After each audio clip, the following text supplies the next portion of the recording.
Maring Ay. Oo. At doon nga natanong siya ni Maring Janice Navida. Siyempre, kukunin natin yan.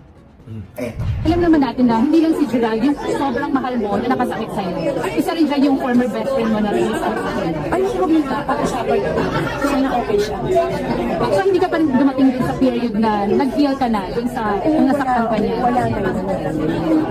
That's all in all. Pass it on. And si Chris ay part ng buhay ko. She's my friendship. Actually, my friendship. Posible kaya na nakitang madalaw mo siya? Actually, nag-reach out ako sa kanya. Ayan.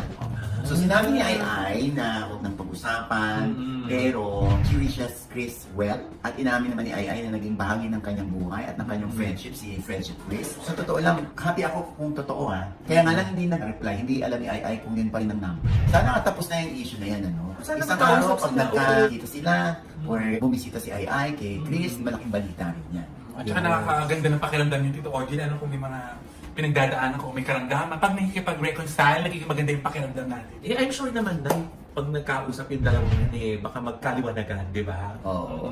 Sila naman ang ayaw silang magkapatid. Alam mo sa totoo lang, nakalimutan ko na nga kung ano pinag-away kasi ang tagal-tagal na yan. Mas naalala ng mga tao ngayon, yung si Ay, kay Gerald Sibayan, yung pinaka-cancel niya yung green card ni Gerald, hindi ba? At hanggang ngayon, hindi natin nariringgan si Gerald ng kanyang panig kasi madalas nating marinig si Maring Ay.